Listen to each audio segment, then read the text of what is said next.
Assalamu alaikum.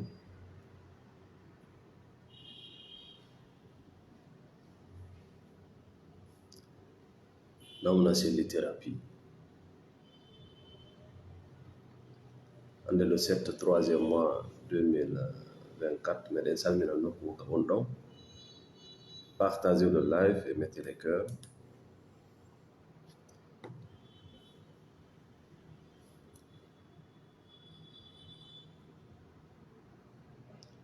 Bonjour à toutes et à tous, partout où vous êtes sur la page de Namna c'est thérapie. Parce que ɗum Allah mowi hande kadi en aray sendo dawɗa en yoga e toɓɓe wawayɗe findinde banaɗam. Voilà, merci. Partagez le live, mais en internet, on a une thérapie, il y a des produits et services. On a des informations qui sont des travail de finir les balades. Je ne suis pas là pour te vendre une religion, ce n'est pas mon business. Il y a des gens qui Facebook, qui me disent de quoi je fais. Merci d'être là. Merci beaucoup. C'est la fin de la maununa. Tanjini buino fala ngurnam maununa great life aray ko doyi arata doyi papa bakule les états kala ko mawni no mari fuɗɗode tawde no wondi e muññare fuɗɗode tawde no wondi e deejere. Merci Elaji Sow. Salam, merci beaucoup. Si tawi tun ko gurdam mawnuɗa woni ko falata, slow down, take it easy, doyi ndaaru tagu Allah ngu fiya wawu faamude ko honɗum woni aduna, ko mawni kon konto yaltata. Ndaaru leɗɗe ɗe doyi nde no fiina a wattanta hiila, nde no fuɗa awa, ça y a pas de bruit, hawja doyi leggal hato jina e toragol Allah fiyo ndiyam aru fiyo ɗum ɗo heɓo fiyo ɗum, ça c'est pas le travail des arbres. Slow down. Hiɗe jebbili koddureji Allah ɗin hiɗe gollitirde ko Allah jonnide ko bana adama wondi e sonko. Sa ɗuytani ngel sonkowi ka nder hoore ma, tu n'iras nulle part. Ayata nok, toi avec tes diplômes, avec toutes tes connaissances de bidon, et donc ayata. Slow down, yaro doyi. Kala ko janguɗa eto gollitira ko janguɗa kon seeɗa. Ta jangu ɗum ɗo ha gayna mowa patta ɗo, ƴetta ɗum ɗo jang a sakkitorto wongol virus fantôme wonande aduna. Sa mobidiri dolle gande ko alda e gollitirgol a wona poison social. Sina ɗaɓɓude jawdi yaaru doyi, ka dewgal ma he yaaru doyi. Si a yaari doyi a hewtay ka yata ton hara ala lahude, hara ala ngatude goɗɗo, hara ala yelade yo goɗɗo gurdam makko ɗam bonu an weltoɗa. Kala faalaɗo ko wiyete ko gurdam mawnuɗam kan aduna ɗo imo hatto jini e ko wiyete ko doyi haalir doyi, ɗaɓɓir doyi. Merci Mamadou Diallo, merci Wouri Boubacar Bouli, merci Elaji Sow. Partagez le live, vous êtes sur la page de Namna Selli. C'est ça, parce que ka spiritualité o wiyete kon doole énergie ko e laawi ɗiɗi heɓoto. Doole gono ton hiɗe heɓo e laawol ande, doole gono ton hiɗe heɓo e laawol umpitande ma wiyen wahi, inspiration. Oui, si tawi noon doole ma ɗaɓɓugol jawdi, doole ma ɗaɓɓugol gandal, doole ma ɗaɓɓugol ɓengure mo wonda e mum, doole ma ɗaɓɓugol énergie ma mo créiɗa ko e nder ande o iwi tudira nulle part. Ko bonnata e ma kon e ko bonnata e aduna ko ɓurata ɗum. Parce que fiyon ɗum an doole ma ɗen énergie ma o a été créé par l'anxiété. Anda si ide toɓɓere ɗo no famade. kala ko yiɗa bana adama no wakkili hino yaha c'est l'énergie sa yi oto wal no doga ya l'énergie bana adama kadi ko wanono l'énergie physique et mentale ko ɗum woni en naɓude ko ɗum woni arde sa yi machine wi no towna pi c'est l'énergie qu'il utilise awa enen noon ka bani adama ɗen doole ɗon hiɗe reme immorde e piiji ɗiɗi anxété ande on ɗum waɗoyta simi nawi simi gerali simi wonali jawma jawdi simi ganali ɗum simi foolali si ɗum ɗo heɓaki si moƴƴali voilà on énergie ɗon ko poison on ɗon ko ñaw on ɗon ko remaɗo immorde e ñanneɓe ɓe cette énergie a été créée par les sorciers pour mettre main sur toi pour contrôler ta vie. Ok, donc haray e wi ɗen ɗon doole iwde ko wiyete ko anxiété ande wona doole nafayde doole nafayde maɗen ko ɗen tawɗe hino iwi immorde e wahyu e humpitandeji. Oui, l'inspiration si tawi doole maɗen ko ton woni iwde haray sikke ala ɗen ɗon ko e ma woni ko iwi ko e ma woni ko iwi ko dokkal Allah ha e ma koko Allah waɗi e ma kon wonɗa ƴogude wonɗa gollitirde amma ɗeɗa ko e bana adama iwi koko e taga kon iwi ko taga kon jogi ka hakkille mum ala lannay ɗum ko bane adama no yaaji ko Allah ko lannata ko Allah ko ok si doole maɗen ko ton iwi haray ala pression derrière toi aɗa wuɗata heɓde ñabbeli nawnaji dépression burn out parce que a jaɓay yaarugol doyi ndaaru leggal ndeno fiina goto wattanta yiila mais ngal fiinay ngal yiwa ka fiinugol yiya ɓikkoy koy ɗum fof goɗɗo wattanta yiila woni a ɗon ha koye ɓikkoy koy si ɓendi hewti ka ñaame sikka ko hanki ɗum waɗi non ça pris du temps ɓeɓe yeton hannde no jogii jawle ɓayi fayda ko maroɓe men ɓe woni haala men wona yahugol yewtida e maɓɓe jentoɓe woɓɓe maɓɓe kadi ko penale ɓe jonnata yimɓe ɓe min ko biro am min ko karamoko am min ko suratul tout ça là c'est des bidons pour tromper les gens. La réalité est que si tawi hiɗa faala ko mawni ka gurdam ma slow down fale doucement wata drogue bonnu gurdam maɗa wata beere nden halke wata escroquerie bonnu réputation ma hoolareji maɗi wata usine ji ɗin e guesele ɗen wuugu cellal maga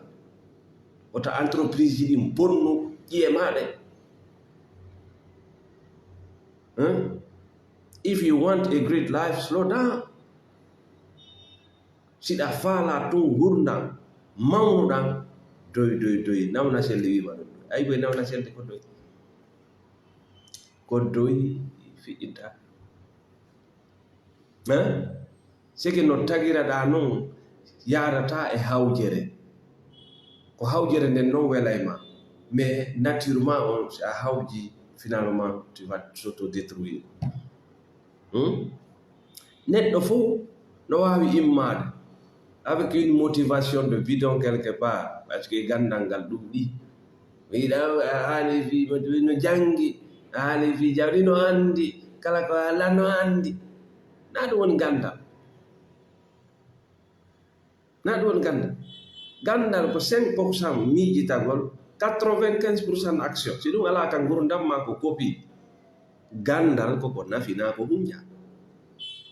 wona ko wona toɓɗode ñando ñan miɗa andi ɗa soñji si a naati e saara a janga a woni e nden saare duuɓi ɗiɗi hani a janga ko a aaden bewɗo mo inni en noon bewre e sendindira bewre e manti en yiyay sata e sendindira bewre e manti goɗɗo wona o mantaki mais tawa imo bewi o ƴetta bewre wurinna o sikka ko imani ko dimankaka wi sa naati e nder saare ka jama woni ka gande woni an a waɗi ɗon duuɓi ɗiɗi a janga ko a bewre nde jogimo par ce que janguɓe no woodi nano e ñaama donc a faalaka yawde ɓayɗa andi sa jangay ko bewona ndey mais a jangata ñande o yiɗa piya ɓiɓɓe ma ɓe jangu ɓay an a jangano ko bewre jogima sa naati e saare ka jawdi woni a waɗi ɗon duuɓi ɗiɗi a heɓali jawdi ko a neɗɗo bewɗo ko min nawna selli haalamma si mi haali noon ɗo fi jawdi wota yaw yiida e lampu gerto ko firata jawdi mo kala no wawi firande hoore mum ko noni jawdi iɗa wawi firande hoore ma firo an firo nawna selli fi jawdi e firo lampu gerto na goto lampu gerto ko yinde e toɓɓe min na ɗum jawdi sebo na ɗum jawdi sebo sa naati e saare a waɗi duuɓi ɗiɗi a heɓali jawdi ko mande hiɗa bewi par ce que a faalaka yawde ɓattoɗa jogiiɓe jawle ɓe an e maɓɓe yewton ko honto ɓe rewi a faalaka fuɗɗade kaɓe fuɗɗi ton a faalaka wonde ley koyɗe goɗɗo a faalaka arde wallito goɗɗo volontairement ka ngesa makko d'abord pour apprendre quelque chose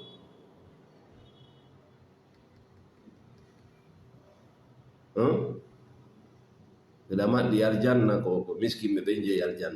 aljanna c'est pas affaire de miskin ou affaire de riche non aljanna ko suɓande jahannama ko suɓande koko remuɗa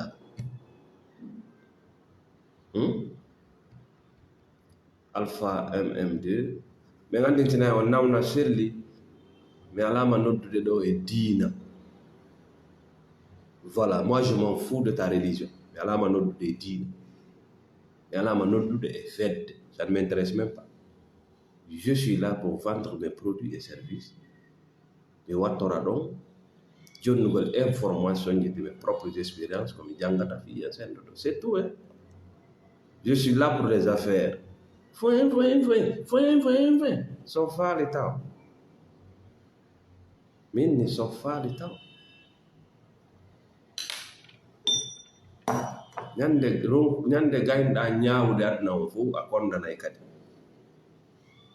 sofa quand tu vas finir de juger le monde entier après tu vas finir par les condamner aussi.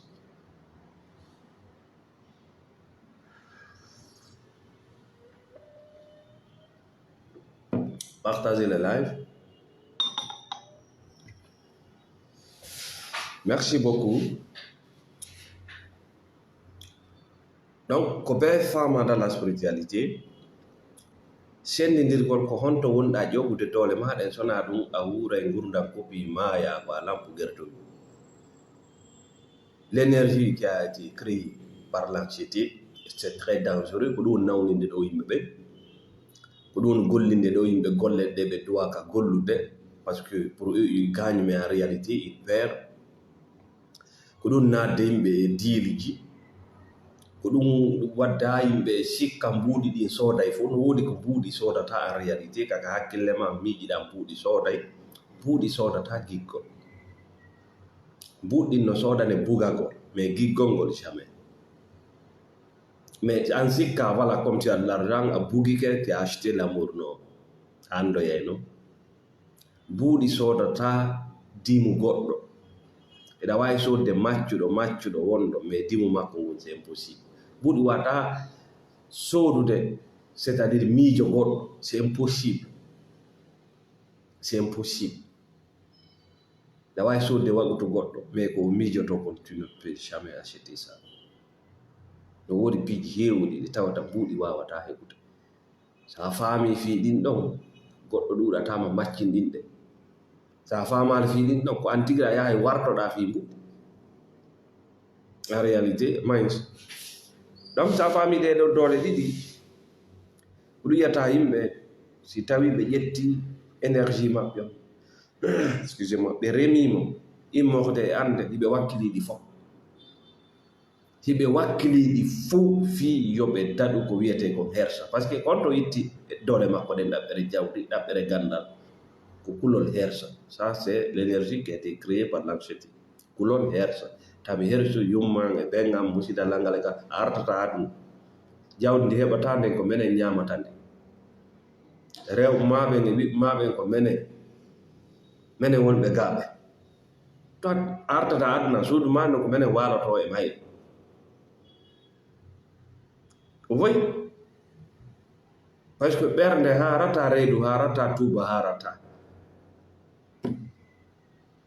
si tawi énergie mo jogiɗa on fi gandal fi jawdi fi politique kala hunde a été créé par l'anxiété ko sakkitorta ko maladie mental nawnaji e goɗɗo wawata ñawdude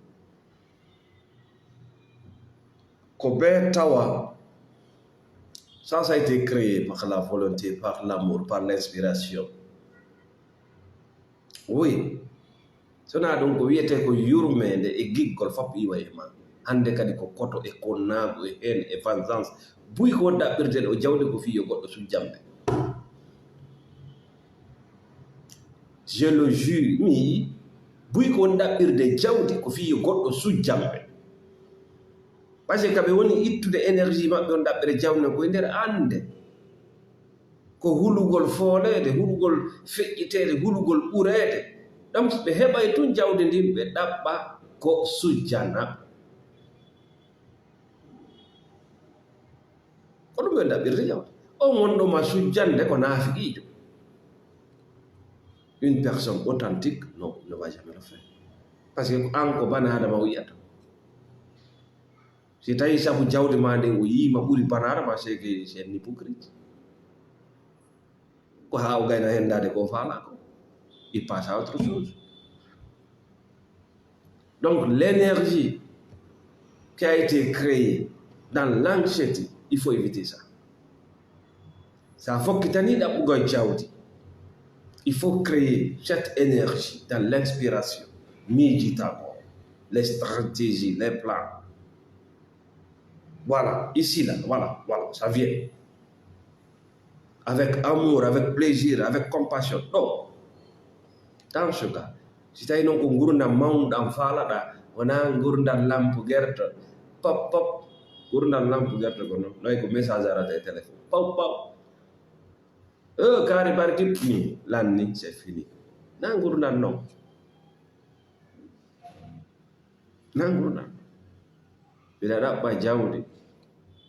ara weltina yimɓe ɓe yiɗama ɓe yiɗatama aduna a sennidira yiɗuɗoma e yiɗuɗo ko jogiɗa ko donc may nawnaji heewɗe wonɗe tampinde yimɓe ɓen hannde ko nde wonnoɓe ɗon ko sendidirde ko e honɗum ɓe woni ƴettude doole maɓɓe ɗe so a yi bana adama on no janga ko ɓe kayti ko ɓe mi hen ɗo kayti ko ɓe mi hen ɗo kayti il faut ça ɓe mi hen ɗo kayti ndi ɓe mi hen ɗo licence ɓe mi hen ɗo kayti ndi ɓe mi hen ɗo master ɓe o hey wattan yiila wota taw ko to wonɗa ƴowde ɗen doone ko be mi nanga dollar ji ɗi be mi ndoyro be mi darra suudu ko be mi ɓi jomba ko be mi waɗa ɗum watta yiila wata taw ko ɗo wonɗa ƴowde si tawi cette énergie est créée à partir de cette chose qu'on appelle l'anxiété c'est fini pour toi parce que ko habbima hey adna ko noy wa ordinateur no yuɓɓodiri kun ɗo lannode makkum ko ɗo kun ɗo lannode makkum ko ɗo c'est clair yalti Allah moyi ka on woni tuñuɓe Allah goɗɗo yo woɗo waɗana Allah plainte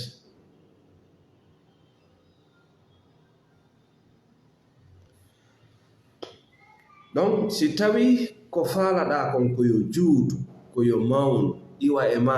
ara e ɓiɓɓe maɓe iwa e ɓiɓɓe maɓe yaha e taniraɓe maɓe slow down jokkuɗa sutiɗo entreprise ji ɗi duuɓi temeɗɗe ɗi duuɓi temedere ɓen ko ni arde doyi sonko ala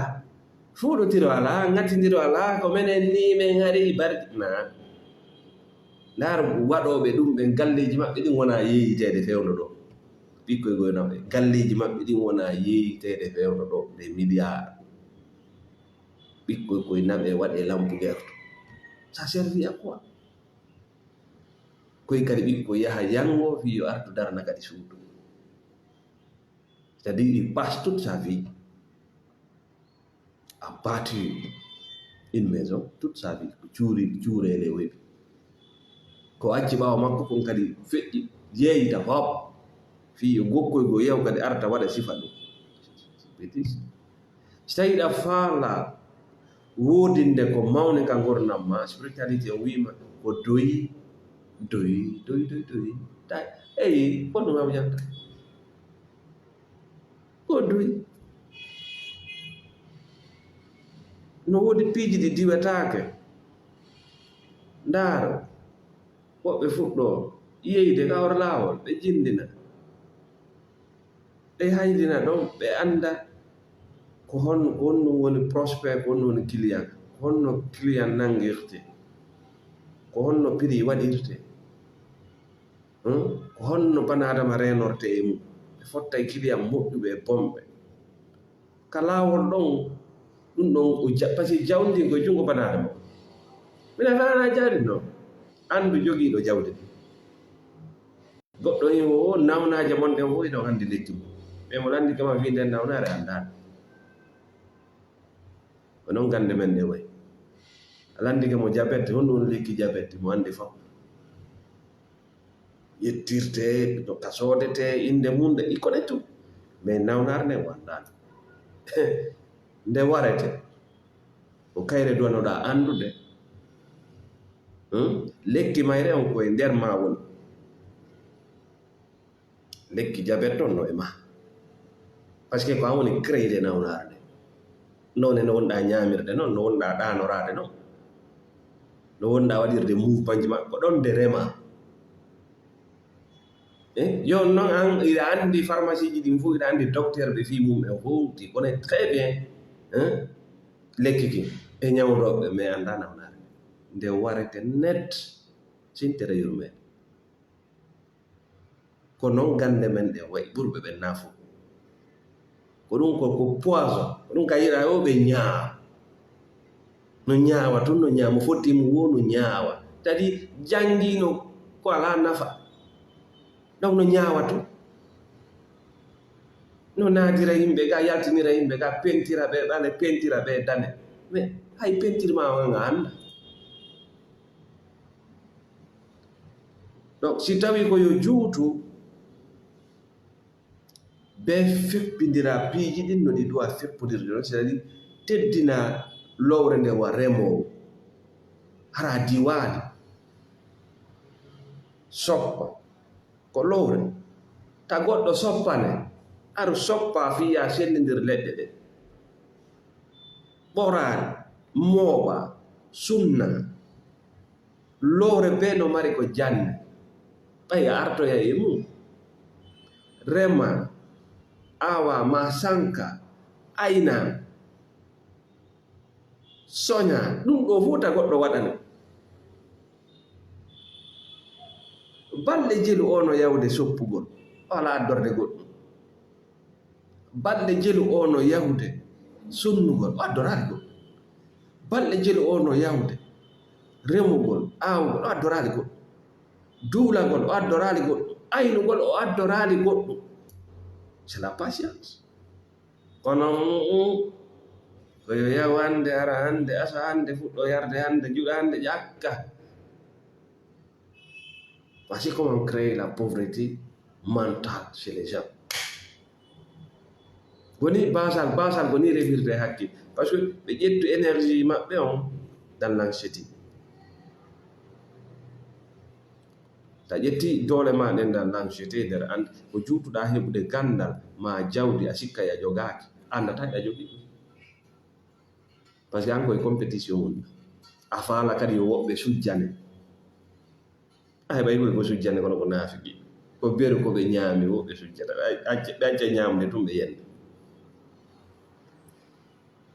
donc si tawi ɗon faamike yahinen toɓɓere men ɗimmere nden en anndi ɗo ko partie ji ɗiɗi l'énergie qui a été créée immorde e ande ensuite e doole remade immorde e wahyu ma humpitande oɗa no mari pression sociale ɓittindi oɗa ala ɓittindi ati fatusma buyno ɗo no wawi créer entreprise ji quand même fuɗɗo golla mais pression sociale o ɓittindi jampeɓe doga par ce que kamɓe énergie maɓɓe on c'est pas naturel source makko on kaka kulol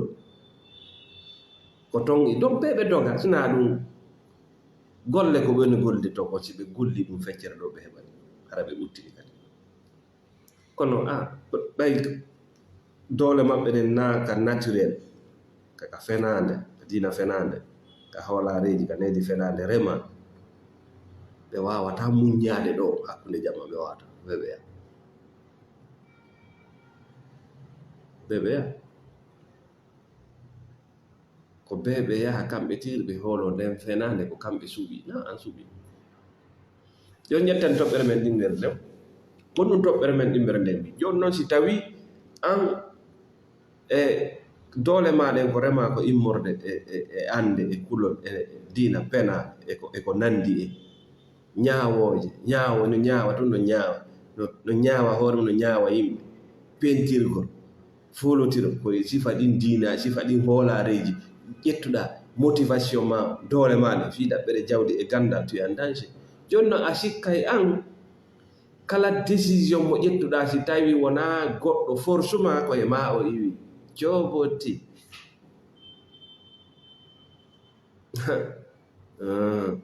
yimɓe buy no hooli merci David Parmel infatigable ma no hoolina si tawi tun décision eɓɓore nde ɓe eɓɓi nden wona ɓe forçaɓe aray ɗum ɗon ko kamɓe waɗi on décision ɗon koye maɓɓe ɓe wi ko ɓe rimɓe joboti ɓay tun ɓe forçalan haray ko min jetti décision joboti misal jo joni si ɓe faala goɗɗum merci mon frère Boubouyanke Diallo si ɓe faala goɗɗum haray ko kamɓe faala no gerɗi quoi si ɓe faala goɗɗum ko kamɓe faala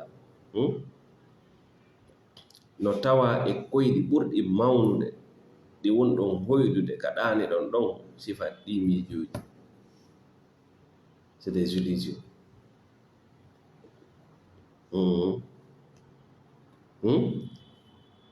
ko ɓuri e heewde décision ji eɓɓoreji ɓurɗi heewde ɗin ka nder gurdam ma haalne ɗo hannde ko yimɓe wontiranɓe ma yaasi mana wona an ko yimɓe wontiranɓe ma yaasi woni ko waɗi ɗum e nder programme ɗum e nder gurdam maɗa hiɗa ƴettude fiya heƴi e nder pooti huy hiɗa ƴettude fi wata a wikke fi wata ɓe waɗe isolement hiɗa ƴettude ɗin décision ji fiya jaɓe a wi a faami ɗum no wosa yalti e gurdam ñaamowo ɗuɗo goɗɗo yono ñaawa yaltuka ñaawugol araka taskagol yaltuka ñaawugol yaltuka pentirgol yimɓe yiɗa wono pentira oɗo ko o pentir oɗo ko o pentir ɗum nden hewtirɗa yawmal qiyama an ko direct ka yiide par ce que golle Allah wonɗa wadde an peese wallantake ma sa maayidi ko direct tu vas direct en enfer ko ɗum kadi yimɗa ka ko golle Allah wonɗa wadde ɗo wona ko miijiɗa yimɓe ɓen kon ɓe woni ko version maɓɓe on ka nder hoore ma non ɗum ɗon non ko droit ma mais na ɗum ɓe woni par ce que a wareno goɗɗo bimbi ko ɗum ñalorma tawama o sansi ko ɗum jamma tawama ɗum yon no aɗa jogii gila version wi ñolgi ɗa yaaɗo ina ñaawa ina koko woni e ma ko wonɗa yiide yimɓe ɓe mayi joni noon en jaɓini hoore men puy e meɗen na fou en jaɓini hoore men wonandema décision ji ɗi wonde jeɗɗe ɗi koye men woni yiwde ɓay tun en forsaka ala andi ke hoore ma sa manipulaka yani woni manipulation joboti les grands arnaqueurs min simi nani goɗɗo no joɗɗinani goɗɗo joni moi je pas là pour qu'on ane en arnaque ko ñaamowo huuɗo on mi monanto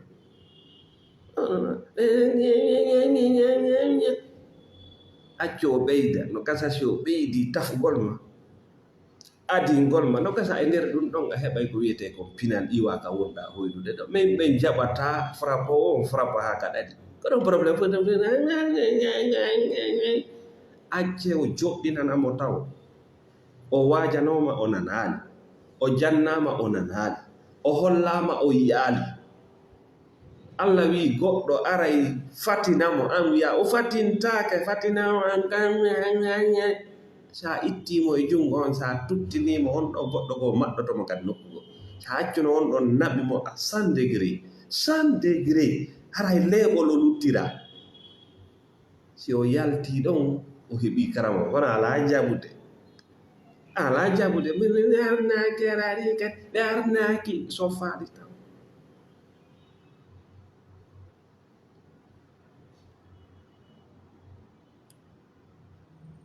kala ka yimɓe ɗaani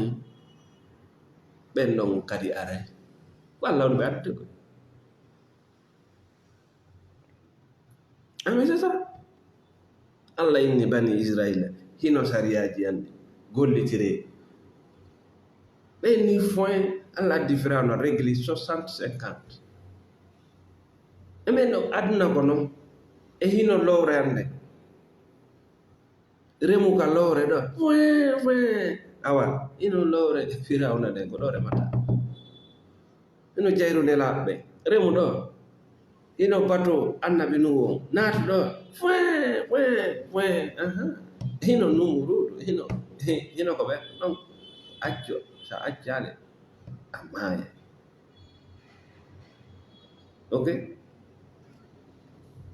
mayi donc na ɗum ɗon hulɓini na tawde décision ji ɗi wonde ƴette ɗi fay na emen woni iwde na ɗum konde tawata en hoolini hoore men mana en convainci hoore men ko enen woni ƴettude ɗi décision ji ka ɗaɓɓere jawdi ka ɗaɓɓere politique ka ɗaɓɓere gandal ka ɗaɓɓere diina angiɗa wiwde way ɓay tunga forsaka voilà c'est libre a maccuɗo ɗiɗo fayda ɗi fo perte majji ko goɗɗo goo wonuma ƴettande ɗi décision ji ko ɗum waɗi gurdam maɗan no wayi ni décision eɓɓore e feere iwde ma nde faynaki non si a yehi tun a tawa vraiment ko an ƴetti mais kala ka ƴettuɗa copie ñembo nandolla ɓeyɗo gerdini ɓeyɗo jaɓiri ni ɓeyɗo naati ɗo ɗum ɗo jama on jaɓi ɗum ɗo fottana ɗum ɗo yiɗa ɗum ɗo jaɓa ɗum ɗo woni jama jawdi ko lampu gerta ɗum fo a gaynaki ɗiɗo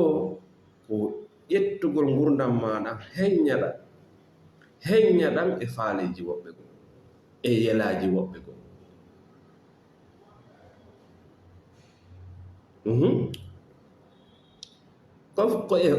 ko namma aventure ko faale goɗɗo ko gonga kan no wonkimmaki noon no andi ko ndaarugol ko honno mi yaltirta kaɓe habbilanɗo ko hono donc ça vient pas de toi c'est-à-dire ko etagol yalta ka woɓɓe habbilanɗo hombo woni ɓe forsali makko ganima ni ɓe loodi application ɓe installé ka hoorema lampe gerte goɗɗo ɓura taala ɓen ɓura kaari ɓe gara ɓe sujja hombo sujja unaatiki sujjande ko sujjande naati ñande accuɗa jonde ɓe yernite mayi konno no woni addude ɗum en wi ka arande laawol en yewti les deux sortes d'énergie anxiété et inspiration so tawi an énergie ma on c'est dans l'anxiété to wonɗa jogoyde ka andeji automatiquement gurdam maɗa wonay ko wontirɗo ka yaasi woni manipulde woni windude bindi ko janga woni trasude laawi ka rewa mais o manipulé kadi sikka ko e ma iwi ɓay a forsaka andi buyno sikki hande naɓe maccuɓe par ce que cabbi yiwtira ɓaawo ala ɗi woni yiwde buyno sikkude naɓe maccuɓe par ce que cabbi yiwtira ɓaawo ko cabbi ɗi yiyataki ɗin ko ɗin ɓuri muusude ɗiɗa bete goɗɗo yiyay walle yurmide ɗanon goɗɗo ala yiwde ina warbade donc siɗa hattoñine thérapie faut contacter nawnaceɗi thérapie mbeɗen mari service yi on domaine donc accompagne ko yimɓe tawɓe yiɓe mari soñdiaji ka gurdam maɓɓe wano dewle wano ɗaɓɓereji jawɗi wano relation ji wondugol e yimɓe hey ka jawdi ko wonɗa ɗaɓɓude koye junngo bani adama woni sa andali bani adama andata noon bani adama a wonali bani adama koɗa on danger o hiɗa nodditi ka a wona hiɗa diwi lowre molanana wonnugol bani adama no haala kan no newi mais golle ɗen newaki sadi wonnugol bani ko jaɓugol ka bani adama wono leggal ngal jaɓiri noon ko ngal leggal kularu jaɓiri ko kularu lingi jaɓi ko ngi lingi jaɓugol ma ɗum ko golle molanade par ce que sa jaɓi a fowtiki a jaɓi a ɓottiri hande kadi gatira eɓe gerila eɓe no anna a famayno ɗum fof ko penale la comme comme ça tawi anga wata wadde wala kadi wawata wadde c'est ça la réalité tawi ala yiwde wala yiwde ko angal muññare wonma naɓinde ka maɓɓe a muññaki woni adna o luttata el haali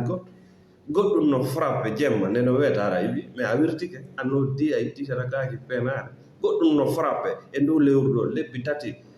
tawa iwi goɗɗum no frappe ko ari kon koko janna ya to ittasarke ko penare e wonte buufi a maya tuubaɗo iɗa andi ka yiwɗa iɗa andi ka wonɗa yawde sa mayi a tuuba iɗa andi ko jahannama yiwɗa sa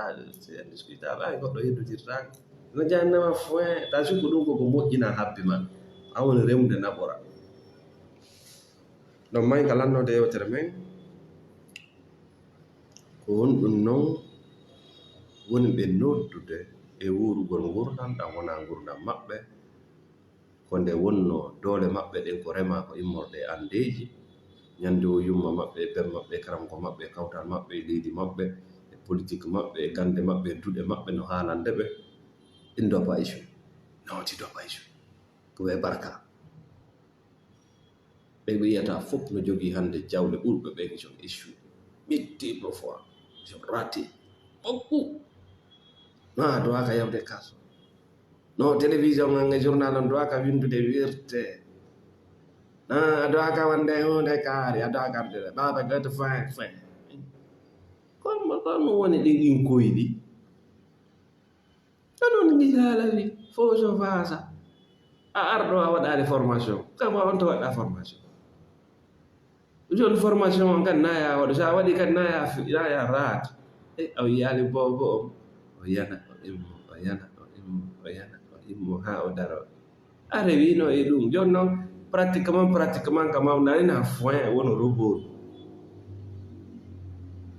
wonu kaɓe faalaɗo yaltutu kaɓe faalaɗo haalirno ɓe faalirano wattorno ɓe faalirano ñeygirno ɓe faalirano yarirno ɓe faalirano ɓennama jahannama innaka ko kefeera yata ɗo garay ko woni addude ka lannode yewtere men ɗo ɗum ɗo fof nene mum ko kulol goɗɗum hulla yaw e konko hullaɗo lanne koko yewɗen ɗo fof négatif fof ko jibini ɗum ko kulol ko goɗɗum hulla hano ko goɗɗum hulla ko ɗum dogimma ko ɗum waɗe faala ka arde ko ɗum naatma e ɗe golle ko ɗum waɗa susta yaltude ɗo e dewle ko kulol noon si tadi ko hunde fenade yankore ara feñawa gonga kulol ko niwre c'est-à-dire niwre kewɗa ɗo miijoɗa bonor ndunnoɗa jinna wingi no dari kalele galla ingi ɗon goy ɓay a wino ɗon c'est une création imaginaire non sa inni kadi ala ɗon ala sa wi iɗa gera ko memuɗa o bona c'est une croyance sa wi kadi a geraka ko memuɗa o moƴƴe ko an woni remude fof pet muɗum donc ɗo wonde hattude hannde aray ko heɓi noon nde ɗo yewtere ko nawna selli thérapie ko aray ɓe sendita miijoji ko ɗon e miijade hoolareji ko ɓe hoodi wota woɓɓe goo sikku gadna ɗo kañum kadi hino feeti afeeta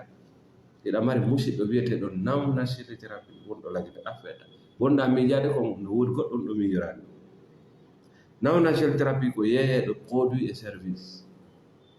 produit ji andi ko lekki ɓuuri ko ɓuuri wonma si tetegol ma ngol tuuni on docteur jo ala ñamdu o laaɓugol tetekki ma ɗin ko newingol ko wiyete ko feƴƴugol ngo transit ton newingol métabolisme newina piihum be yaha ka duwa yawde ɗon par ce que ngol laaɓa si kangol ngol tuuni humpitandeji ko ngol duwa naɓande ngandi laaɓata ngandi wawata sendidirde gaño e jiɗo ka nder ɓandu ko duwa warede yaltine ko duwa créede moƴƴine kadi ngandi wata sendidirde parce que le colon est sale si tetegol ma ngol tuuni a yehi kadi a ƴetti tuundi a ɓeyditi ɗon o ko lekkere a neɓa ñamdade laɓɓin tetekki maɗa lekki ɓuuri laɓɓin tetekki maɗa ɗuyto o nebbe ɗuyto o sukka ɗuyto ɗallan ɗuyti ɗi pootiji kala ko waɗa e nder pootiru tuundiɗo nder ton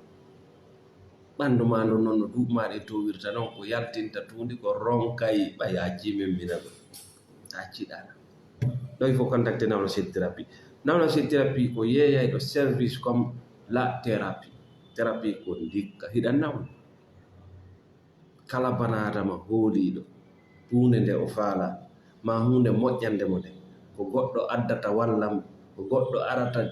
ko goɗɗo sansata ko goɗɗum ko waɓutugo arata ko leydi ndi moƴƴoyay ko ɓeeɗa aray ko oɗo wallayla ko oɗo wolla lorde ɗon katinago ko ɓeeɗo wollan tampinde ko ɓeeɗo sa sertari ɗin miijoji wota lando ko wonɗo woni jahannam non wota yaw innugo yimɓe ta lando yimɓe ka nder hoore ma wurdugol e fenade c'est pas facile donc si thérapie c'est comme ça ko argugol loota ngandi mane loota acca ɗum ka nawna selli ɗo yaltida e ngandi ko hecciɗi heɓa no wuurida peut-être heɓa no waɗira slow down kala naatuɗo e ɗaɓɓere jawde a janggaari fi bani adama ko goɗɗo wonɗa ɗaɓɓande ɗi a janngay fi bani adama sendindira les personnes les mauvaises personnes et les bonnes personnes sendindira les manipulateurs les cannibales les sorciers sa sendindira ɗum yaw ɗaɓɓa meɗen abdi ma bonso lan no doga tum no hayatu ko bani adama woni andaɗe jawdi metta heɓude ko bani adama metti andude jawdi metta heɓude sa heɓi ɗo joni produit ma service tawi no moƴƴi a tabiti e mum a woni yawuɗo fi annunɗi ko hitande ara la région ma o mawni mais yimɓe ɓen noon ɓe gollidataɓe ɓe hondirtaɓe ɓe yahata ka mumɓe arawɓe ɓen kama sa anda ɓen ɗo sa andali bani adama a sendindirani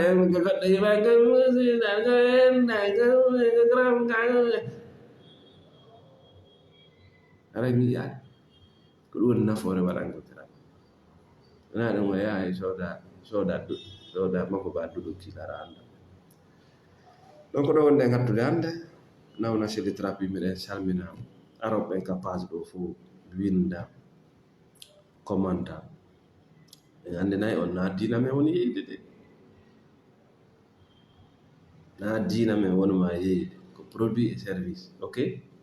diina ko an anndi ka ɗum waali ko an yahanta ɗum ko an yahan nous on s'en fiche de ça on s'en fiche de ta croyance je m'en fous de ta croyance ta ɗum maapine feewɗa affaire selli haa jeyi ɗum ko feewata jange ko fewata jange o yiɗiɗa jange ɗum a yarata a bugotako a ɓaala e julde nawna selli en mo fuɗuta donc ne vient pas ici foin. Salamu aleykum wa rahmatullah.